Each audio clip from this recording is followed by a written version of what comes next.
Good morning, everybody. Steve Britton here doing a quick sound check.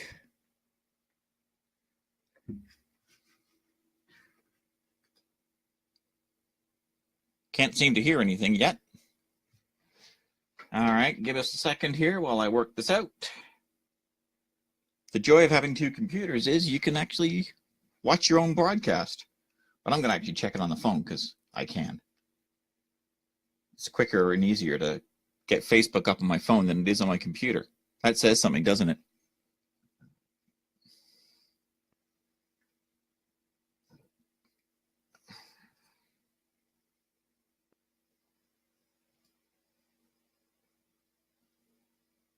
There I am in all my glory. So I'm going to look at the camera and say hello. There I am. And it's working. All right. Good morning, everybody. Steve Britton here.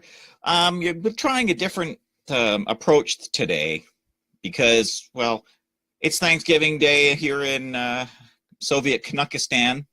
So I thought I'd give it a try with just the boring old camera on my Mac. It's a really old camera, so the quality of the video is crappy. But, you know, this is my daily show after all, or my so-called daily show, which is anything but daily since it's only Monday, Wednesday, and Friday, which is daily, apparently. Anyways, well, it is what it is, and it's just easier for me to produce this way. So, wanted to get into it here, and I have to admit, I'm a bit nervous about this one because it may cause some trouble. Not necessarily in a bad way. What I'm hoping is it gets people talking. And the thing is, it is an issue that's being talked about anyway, because it comes up from time to time. And the whole question of consent, the whole question of victimhood, and where do you draw the line between consent, being intoxicated, and being a victim. And this all stems from a Twitter conversation I had ages ago with somebody, and they were a sex positive person. And don't get me wrong, I'm very positive about sex. But of course, this person is taking a different approach to the idea of sex positivity, and to each their own. And if you want to engage in permissive sex because you're sex positive, that's your business. It doesn't affect me. You're the one who has to live with the consequences, because I'm big on the whole personal responsibility thing. And that's where I'm going with this, personal responsibility. You see, victimhood is easy. It's always easy to blame somebody else. But the tough part is in the realization that, you know, maybe I had something to do with this, and maybe the consequences of the actions are of my own making. Let me give you an example that doesn't deal with sex. If I get into my car and I drive down the road and I'm drunk, and I have an accident and I hurt or kill someone, God forbid, who's at fault? Both morally and legally. It's me. I made a bad decision. I made a really stupid decision. I got in the car while drunk, and I drove. Of course, the victim mentality is, well, society did this to me by encouraging me to drink, and it's everybody else's fault that I was drunk because I was at the bar and they didn't tell me to stop. Yet no, it doesn't work that way. Unless the bartender was holding a shotgun to your head and physically pouring the alcohol down your throat, the bartender is not responsible for your decision to consume it. The decision to consume the alcohol rests with you, or in this case, with me. And where I'm going with this is the whole concept, of course, of rape culture, victim culture. There's the expression, if she's wasted, she can't give consent. Or if he's wasted, Well, if he's that wasted, he can't perform anyway. But if he's wasted, he can't consent. And there is a logical argument to be made down that road. The argument, of course, is if you're wasted, you're not clear in your thinking and you're not capable of making a legal judgment call for your own personal health and well-being to a point. If you're falling down drunk and you don't know what you're doing, you're kind of obviously falling down drunk and obviously don't know what you're doing. And I'm gonna pause here. I'm gonna say this to the guys, and I'm saying this to the guys predominantly because this is unfortunately a guy thing.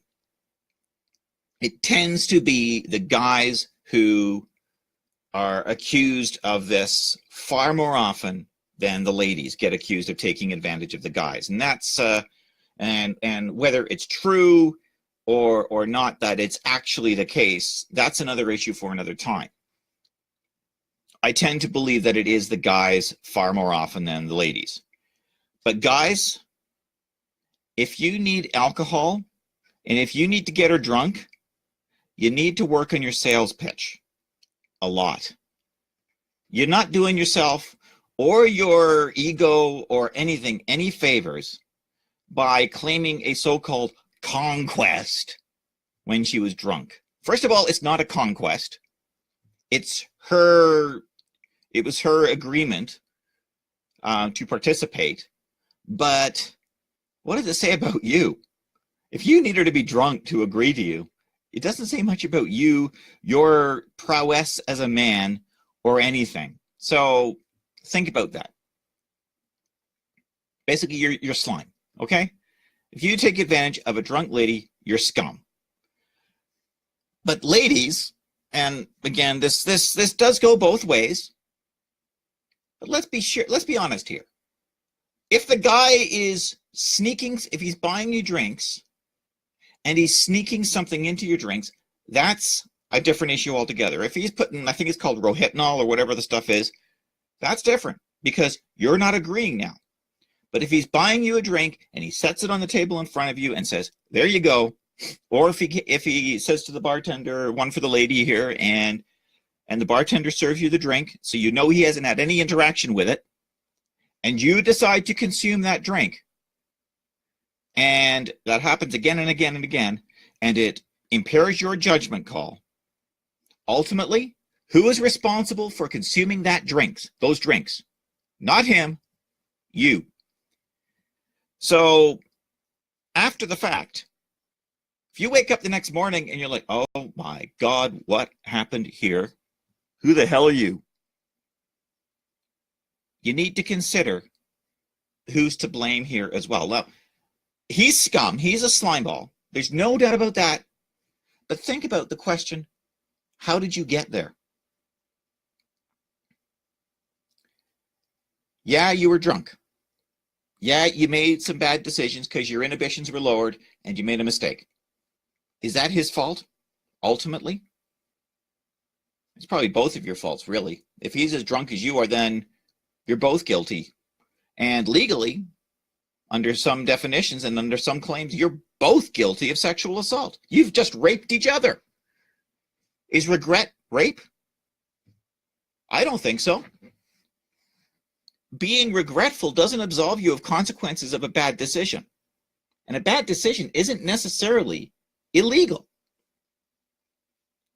So, we've got to understand that there are limits. And the key here is learning to act responsibly. And that is a very important thing. And it's one thing that I'm going to be teaching my kid is, one of the things I strongly believe in is learning to drink before you learn to drive. If you learn how to control and drink responsibly before you learn how to get behind the wheel, you're far more likely to know when and when not to get behind the wheel. The same applies for firearms. There's an old British rule of thumb. There's an old British saying, and I agree with it. They don't use it anymore because their gun laws in the UK are so restrictive now that it's a completely moot point. but the line was never, ever, ever mix alcohol and gunpowder. There's a reason for it. Alcohol impairs judgment. Impaired judgment means bad decision. It's bad decisions. In the case of firearms, means people die. And who does the responsibility sit with? It doesn't sit with the person who's dead. It sits with the person who pulled the trigger. And unfortunately, the same applies, in my view, with regret after waking up the next morning after a hard night of drinking at the bar beside someone that you may or may not know or may not regret banging the night before. And I'm bringing this up because of the whole campus rape culture myth. And there's this big thing going around about rape culture. And I don't think it is rape culture. First of all, the myth of rape culture is already being logically debunked. And frankly, if 1 in 4 women on campus was raped, there's no way in hell that I would even consider sending a daughter of mine to that campus. That is the level, by the way, of rape in Somalia, where rape is used as a weapon of war. Just to give you a point of comparison. It's not rape culture. It's victim culture. Because it's easy to lay blame for one's actions on somebody else. As I said, it's easy to say, you did this to me. This is your fault. This had nothing to do with me. I had no part in this. But yeah, you did. In this case, if you're drunk and you weren't coerced into drinking, as in held down and had the alcohol poured down your throat by somebody else, or a gun held to your head and threatened with having the trigger pulled and your brains blown out if you didn't consume the alcohol, who lifted the glass to your lips? Who swallowed that drink? And who got themselves drunk? I can't get you drunk. You get you drunk. The only person that I can get drunk is me. And the one time that I got myself shit-faced, I went home, I had somebody else drive me home, and I went to sleep, and I got up the next morning with a bit of a queasy stomach and a bit of a headache, drank some water, ate some scrambled egg, and I was fine. And frankly, that's what you need to learn to do. That's what everybody, in my view, not just you, I'm not talking to you as in the person watching this, I'm just talking to society in general when I say you. You need to learn responsibility. You need to learn how to make adult decisions. And if you're not sure what your limits are, you should probably learn your limits before you go out for a night on the town. And there you go. If you agree with me, great. Make a comment. If you don't agree with me, that's equally valid. Make a comment. Tell me why. Constructive comments and logical arguments I will respond to. Illogical and screaming, I just might not even bother to keep. I may just throw them out. Hey, this is my channel, my page, my rules. But if you make a sound, reasoned argument without the screaming and yelling, I'm more than willing to engage in discussion with you. So that's my point for the day. It's Monday, October the 9th, my 18th wedding anniversary, and it's going to be a good day.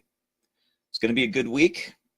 So, and then next week it's going to be a good week as well, because next week my wife gets back from a business trip. So, all the best to everybody out there. It's going to be a little bit weird this week because I'm also home with a kid. So I'll be on air when I can, and if I'm a bit late, you'll have to bear with me.